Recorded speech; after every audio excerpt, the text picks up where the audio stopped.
Right, so the next job then is to basically total the whole thing up and then have the option to add the VAT.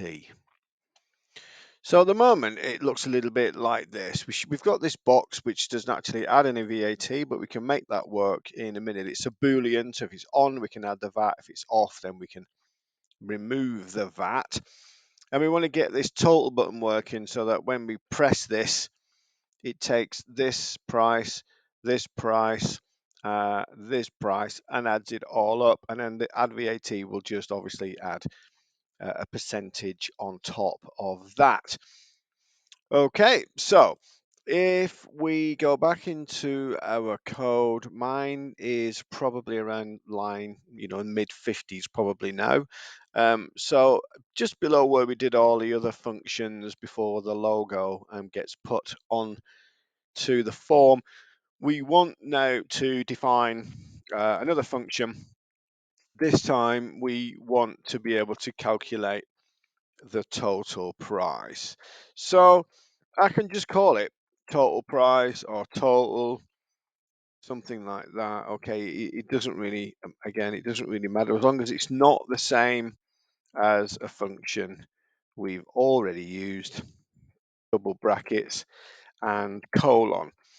Okay, so what we're going to do now is going to create 4 variables. We want one which is going to contain what's on the label for the processor price, another one to pull what's on the label for the video price, the third one to pull what's on the label for the RAM price. Then we're going to create a 4th variable, which is just basically going to add all those together. And then finally, we're going to update our grand total label. So we should have, uh, okay, we should have here an option which gives us the grand total, which we put over here when we press this total button. Okay, and I think we called this total button, where is it? Grand total. So button total price, we called it. So when we press this button, it will run this function and it should update the label for us. So we'll see how that works in a second. Okay, so back to our function. Okay, so we defined the function and we gave it a price. Now, it doesn't matter, again, what you call these. I'm just going to call mine P for processor, V for video, and R for RAM. But again, you can call yours what you like as long as you've not used them already. So want to do what we did before and make sure we're getting a whole number. And the label that we used to get the processor, we called LBL Pro price, I think. Okay, so let's just go check that that this is fine. It's the one where the text equals 0. Okay, so it's LBL proc price. So you will basically use the same one, or if you called it something different, then you obviously use whatever you called it. Okay, so LBL proc price, and we do exactly the same as we did before. We use a get, but in this case we use something called cget. So instead of getting whatever number is on the label, it gets some text, but it still converts it to an integer because that's what this bit just here does, this int. All right, and we just have to tell it in the brackets that it's text. Right, so that creates a variable, pulls it off the label, and stores it in P. And then we do the same again for V. Okay, but obviously we use the label that we defined to display the video price, which I think was just called vid price. Okay, now I can check that obviously just by scrolling down to where I put the video button, and the one that text says text equals 0 here, LBL underscore vid price. Okay, so LBL vid price, that's right. .cget, same as before. Open the bracket, tell it that you want to use text that's on that label, and then we define exactly the same thing again for the RAM. So the code is the same, just the label is different each time. And I think I called this one, what did I call it for the RAM? I just called it LBL price, didn't I? I was going to rename it, and I obviously didn't. So that's cget, same as before, text, close both your brackets.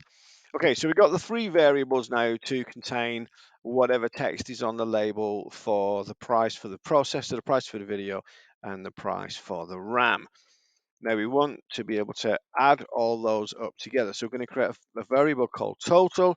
And all we're going to do now is take whatever's in P and add it to V, and then add also R. So that's just going to give us a grand total of all three of those. Okay, so we'll make a grand total label so that we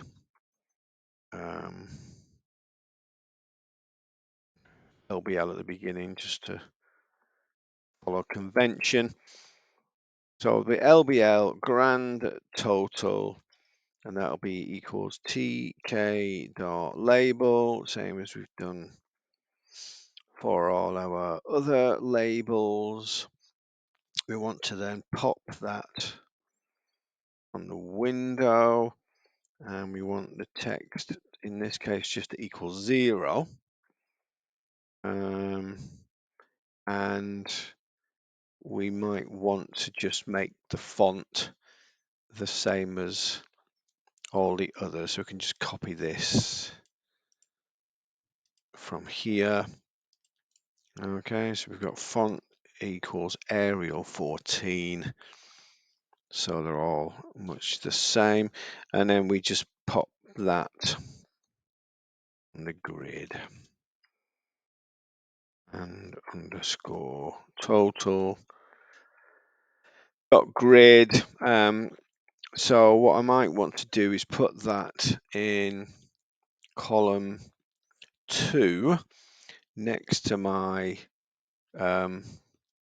grand total button. Okay, so I'm going to go column equals 2 and row equals, I think it's 10. We'll just double check that to make sure that's right. Yep, that looks fine. So it's just next to that there. Okay, and then we need now basically to update this LBL grand total button in our function. So LBL underscore grand underscore total dot config. Okay, it's exactly the same as we've done before, and now we're going to change the text to display the total that we defined just above, just here. Find the total button and just add in command equals total price. This time when we press the button, it should run the command. Okay, so there's 65. If I now add AMD, adds it up to 155. And I haven't sorted anything yet, in terms of the VAT, so that's not going to do anything yet. But this is doing the job for us. So every time we press this button, it's adding up.